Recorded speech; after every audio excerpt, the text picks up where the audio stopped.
There are at least two parts to every crisis. What is happening to you in real time and space, and what is spiritually happening inside of you as God matures you through the trial. Now, the first part, what is happening in real time and space, is usually discernible to anyone associated with the crisis. But this second part, what God is doing inside of you, it's not as perceptible to the person in the crisis or those who are observing the crisis. This is Marriage Devotion Day 23. The title of it is, What You Communicate in Crisis Communicates a Lot About You. I want to talk about the spiritual maturity that we should possess as we communicate what we're going through in crisis and how it reflects the God that we serve.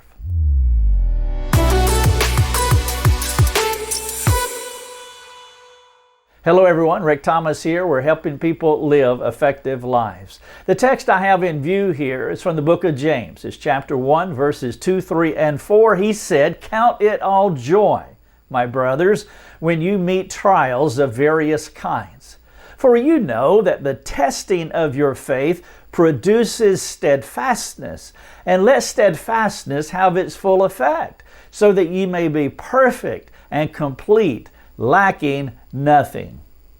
Now, typically when I go through a crisis, I can articulate what I'm going through and even the strategies that I hope to implement to get out of my trouble. From a practical perspective, it is essential to let others know what I'm going through and to let them know my plans to bring the crisis to a desirable conclusion. My friends care about me and they want to know what is going on in my life, and they want to know what my crisis management plans are and what they can do to help. Caring for others is the normal and expected Christian experience. Well, that is what's going on outside, what I can see, what they can see, what we are experiencing together. But that second aspect is the inside work of God in your life through a crisis. Discerning the spiritual side, well, that's not as apparent, but it is imperative for the Christian to understand. Now, this inside part, what God is doing through you, inside of you, during a crisis, it has less to do with crisis management and more about what your Lord is teaching you as He takes you through the crisis. Now, our unbelieving culture, they have only one story. They can tell you the external story, what they are going through and what they plan to do about it. Their story is myopic. It's the only story they know. There is no otherworldly narrative, otherworldly element for them to experience. They find their best hope in their strength and their ability and their plan and their strategy and their fortitude. But for the Christian, there is an intuitive awareness that God is not only in the background, but that He is actively speaking, working, engaging on your behalf. The Christian understands that the story he is going through is more about drawing attention to God than the real time and space aspects of the crisis. The crisis, in actuality, is the Christian's opportunity to spread the fame of Jesus near and far. Suppose the point of your life and marriage is more about God than yourself, which it is. And in that case, most assuredly, the hardships you go through are more about the glory the Father receives than the personal comfort or security that you may experience. We can learn a lesson from our old friend Job. Job reminds me of a believer who went through some of life's most excruciating trials. But through it all, his faith, like a stained garment, that bled through the pain that he endured. Through the years, I have found inexpressible satisfaction with Job's trust in God, that internal element that he communicates. Job was weak, he was tired, and at times he was bitter. We know that. We've read the entire story.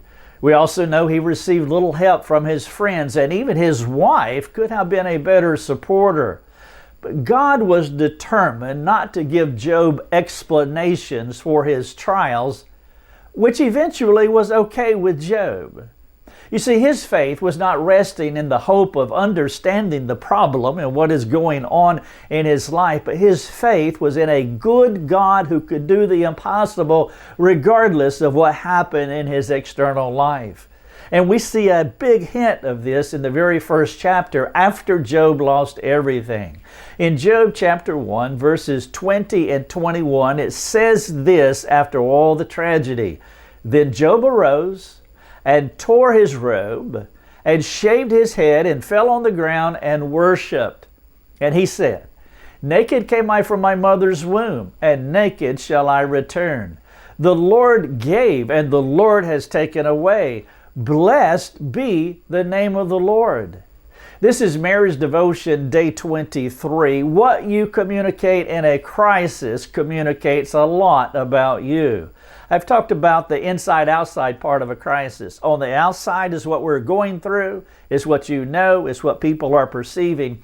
But the inside is the imperceptible work, and it is imperative that what God does inside is where we put our accent mark, because without being stabilized by trust in God, it will affect whatever we do externally. Here's a reflective thought. When the movie of your marriage ends, what will people remember? The problems in your marriage, or the God who did extraordinary things through you and your marriage? Here's a practical suggestion.